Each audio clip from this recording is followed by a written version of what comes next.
I told my educator, who's also the director of our department, that I felt like God was going to show up and God was going to provide really at the last minute in some ways. Not that God is delayed, but that I needed to remember and constantly realize that God's timing is not my timing.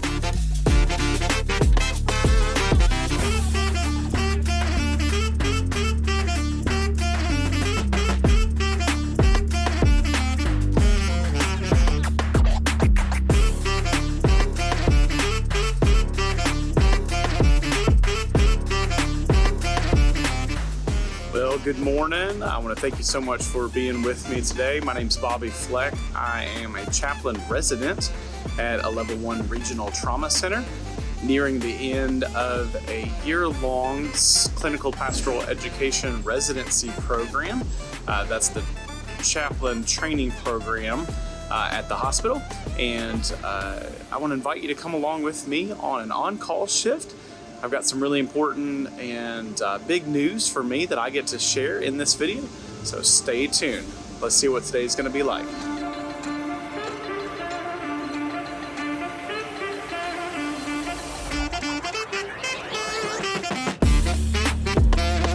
Well, it's been a pretty good day so far. We're a little past midday right now, and just got a minute and wanted to come outside, enjoy a little bit of sunshine, and just get some fresh air. On-call shift has been pretty good, pretty normal, as expected, if you will. So that means that, things have been busy. We've had some consults and requests for chaplain support. We've also had a number of incoming traumas. So that means I show up to those. One of those was a patient that was struck in the face, an assault in a public area. We had another one that was involved, level 2 trauma that was involved in a motor vehicle crash. So I responded to those just to kind of check in and assist with the response, debrief the team as needed, and talk to family as available as well. First thing this morning, we had a call from the cardiac surgery navigator that told us that there was a cardiac patient that would be undergoing surgery in a couple days that needed some extra support and care this morning. Those are actually my units, those cardiac units, this final unit of Clinical Pastoral Education. So as the call came in, I received that and went and spent some time with this patient who was in the cardiovascular intensive care unit. And we had a very long conversation about this patient's concerns as the patient expressed a deep sense of fear and really what was regret in a lot of ways about some decisions that had been made and really decisions that had not been made by this patient. It's kind of a common theme that we run into in the cardiac unit, especially as you're usually around lifestyle decisions or choices that a patient has made or not made. And in this case, as I explored with this patient, the patient told me that they had known that there was an ongoing heart issue from several years previous, and the patient put off the surgical intervention that the patient was told they would need. That seemed kind of interesting and curious to me, and so I wanted to ask the patient, and I did ask the patient why they put it off, if maybe they were hopeful that things were just going to get better over time.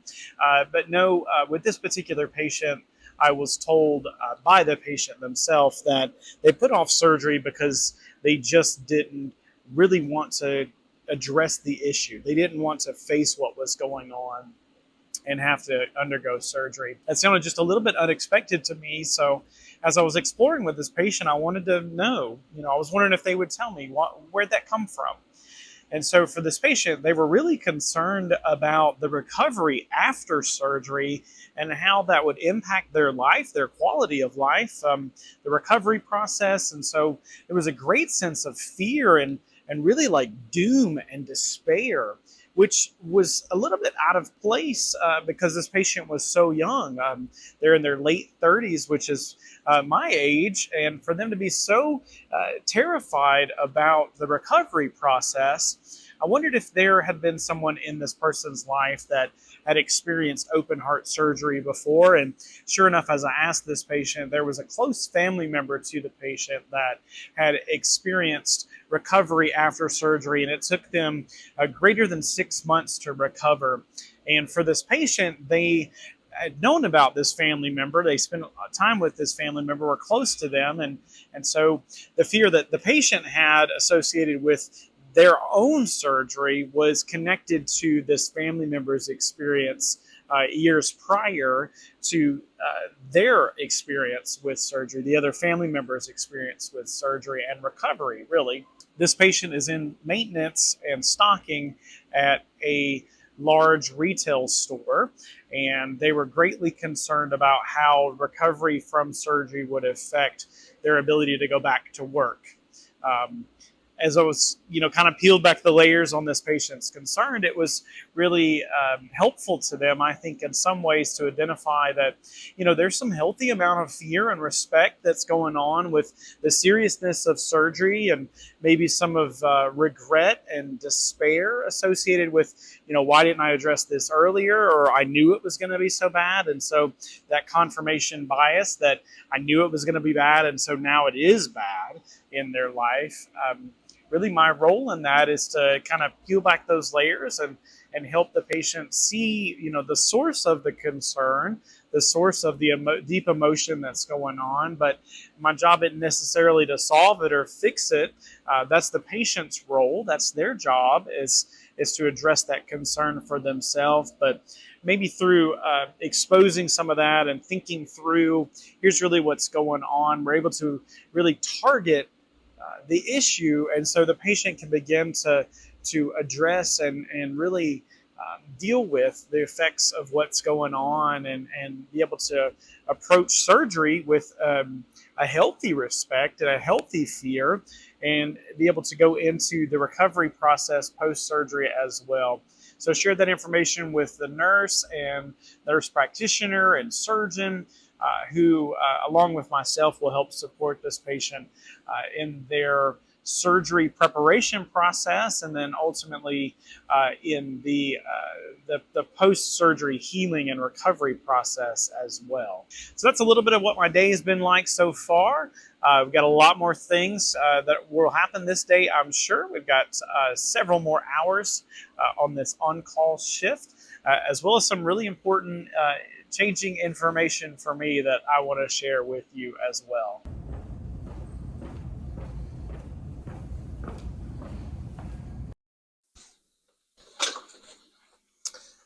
Well, hello again. It's been a great on-call shift. Lots of ministry opportunities and conversations with patients, families, and staff here at the hospital. It's been a great day. I love when days are busy because it keeps me busy. It keeps me moving. I also love when days are not busy at all. Busy is one of those words you don't really say at the hospital. You don't really say that things are slow. A lot of healthcare providers and nurses are very superstitious about talking about how things are going, or about what's happening in their clinical setting, especially at the hospital. It's kind of funny sometimes. I don't make fun of those folks by any means. I've also seen how things kind of change from time to time, and things do kind of go kind of sideways and sort of odd. So I just, I'm there to support. I'm there to have those conversations, and I kind of laugh at both perspectives anyhow, and try to see the light and the humor and the funniness in it all, when things are busy and when things are a little bit slow.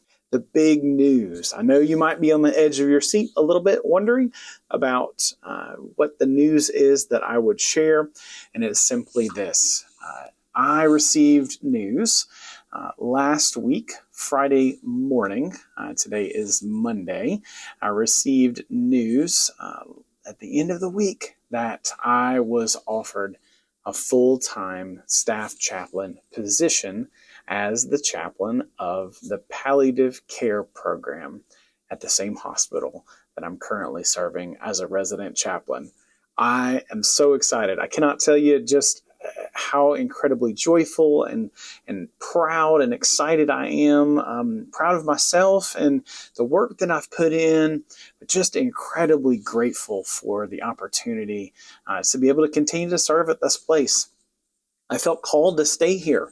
I've said that from the beginning as folks have talked to me about what I'm doing and what's next and opportunities that are there.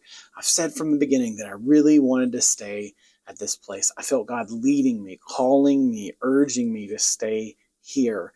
But I didn't know what that was going to look like. A couple of months ago, I was reminded about the ways that God speaks to me and God uses me and God has provided to me over the years. And it always happens in ways that only God can get credit for, which I'm really grateful for. It helps me realize and remember my need for God and God's work, God's provision, God's grace in the midst of it all when I can't take credit for it.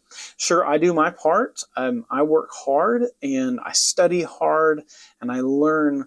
I put in the work. I put in the reps in that. And so, I have a part to play in that I don't take for granted and I do take seriously, but not so seriously that I think that I have it in my control to do everything for myself. In fact, I realize really clearly that there's so much that I can't control. Especially when you work in a hospital, you realize just how many moving parts there are and what it takes to get anything done. And that's not talking bad about anyone or any particular thing, but that is me recognizing and realizing that there are a lot of things at play. There are a lot of systems and a lot of layers, a lot of hierarchy and administration, a lot of steps to go through in order for things to happen. So what I realize is that there's a mystery to it. There's a spirituality to it that I don't understand. I knew that I was supposed to stay here. And in fact, I told my educator, who's also the director of our department, that I felt like God was going to show up and God was going to provide really at the last minute in some ways. Not that God is delayed, but that I needed to remember and constantly realize that God's timing is not my timing. That while I might be feeling the pressure of thinking about what's next and providing for my family, while I might be worried and thinking about the pressure and providing for my family and making sure that everything is going the way that it needs to be going, that ultimately my trust is in God's hands. My trust is in God. My hope is in God. That's my testimony. That's true of the ways that God has provided in my life and in basically all of my adult life.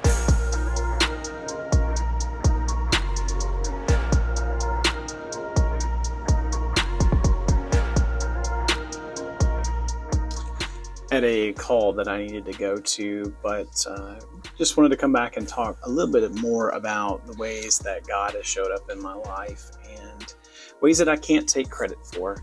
It's a wonderful thing, a beautiful thing, a mystery to it all to know that God is at work in ways that I don't understand and I can't take credit for.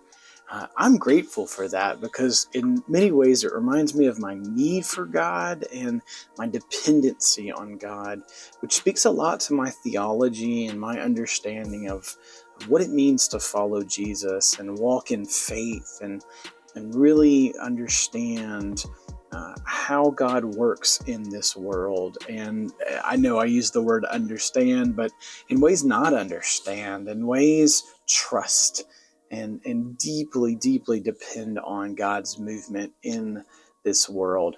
it speaks a lot to my theology and my spirituality, the ways that I know that the Spirit moves and works in this world. So I'm super grateful for an opportunity to be able to move into a full-time staff chaplain job with the palliative care department here at the hospital. If you're not familiar, or if you are, let me give you a little bit of an idea of what palliative means. So palliative care is for people who are diagnosed with a serious illness or serious medical condition that isn't necessarily curable. As an umbrella term, palliative encompasses hospice. So hospice is a type of palliative care, and hospice is pursued or can be pursued when someone has been diagnosed with an illness that, given the normal course of progression for that illness, means that that person more than likely would not survive beyond 6 months. So that's a key for hospice. So palliative is a larger term for those people who have serious medical illness or serious disease that's going on in their lives. Lots of illnesses and diseases qualify as palliative. For us at the hospital, palliative works in two ways. It works on the hospital side as a consult service, which basically means that doctors can consult palliative to come in and support the care of a patient and family in the hospital setting, in the inpatient setting. So typically palliative will help with goals of care conversations that center around quality of life issues, what a person would want for their life, what a person would not want for their life, given a serious medical illness or medical disease that's going on. So palliative gets brought in alongside of the other attending and the other physicians that are intervening on a person's life to help clarify what a person wants and what a person's goals are. Palliative, in a lot of ways, puts the person in charge. They're the driver of what's going on, their medical decisions. And when the person can't make decisions for themselves, the family is the driver of those decisions. It is patient-centered, patient-focused care, as all good medicine should be. And palliative is another layer of support in the hospital. In the outpatient setting here at the hospital, we have an outpatient clinic where people can continue in palliative care, and they come in certain intervals, usually like once a month or maybe more or less, depending on what the needs are, to be able to continue that relationship and conversation with palliative. So palliative can continue to help clarify and define and modify goals of care and quality of life issues as a person's illness progresses for the better and or progresses towards more decline as well. Palliative is, again, another layer of support that helps people in that decision making. As a chaplain, what I'm going to get to do is pay attention to the spiritual, emotional needs of patients and families who are part of the palliative care program. That will be both hospital side and clinic side, that I'll get to support families and patients in that decision-making process by attending to the spiritual and emotional needs of patients. In a lot of ways, I have been coming alongside of palliative as I've been on call and as I've been attending to the work in my clinical units, my assigned clinical units at the hospital while I've been a resident chaplain. We don't have a lot of staff chaplain right now. In fact, we only have one staff chaplain in the hospital side. And this new palliative care staff chaplain position is a brand new position that is specifically geared towards palliative care, attending to the spiritual and emotional needs within the palliative care department and palliative care efforts at the hospital. crazy, super excited. I hope you can see just the joy and the wonder and the excitement in my face and in my heart as I get to share what this may be like for me. I was hopeful and knew in deep ways that God was going to provide. And so it's a beautiful thing that God is providing and has provided for me and my family, and will continue to do that. And I'm super honored and proud of what is going on in my life, and just expectant of the opportunities that would come before me and continue to happen in my life. My encouragement to you today would be kind of pretty simple, and that's this. Stay open to what God would have for you. Be expectant of the ways that God would move in your life and the ways that God would want to use you and speak to you and speak through you. Staying open makes it possible for God to work in your life, to use and guide and direct. That's a testimony of my life in so many ways. Being open, being honest, being authentic and truthful with what's going on. And God already knows my heart. God already knows what I'm going through. And so when I say those things out loud to people and to God in prayer, I know that God is right there in the midst of all that's going on in my life. So I want to say thank you just for being with me over these last several months as I've shared what it's like, a day in the life of a chaplain resident. I'm open to how this would continue to go and maybe continue to expand or shape or modify over these next several weeks. I've still got about 6 weeks left in my chaplain residency, my year-long chaplain residency, and then I'll be working towards board certification through the Association of Professional Chaplains, and then I'll be moving as well simultaneously into this full-time staff chaplain job with Palliative care. Thanks again. I'm so grateful. Glory to God, honor to God in all that God does. And thanks for being a part of this journey with me in the midst of it all. I pray that maybe this will be a little bit of encouragement and hope to you in your journey. May God continue to bless you, and may you continue to be open to all that God would want for you in your life. May God bless you until we meet again. Bye.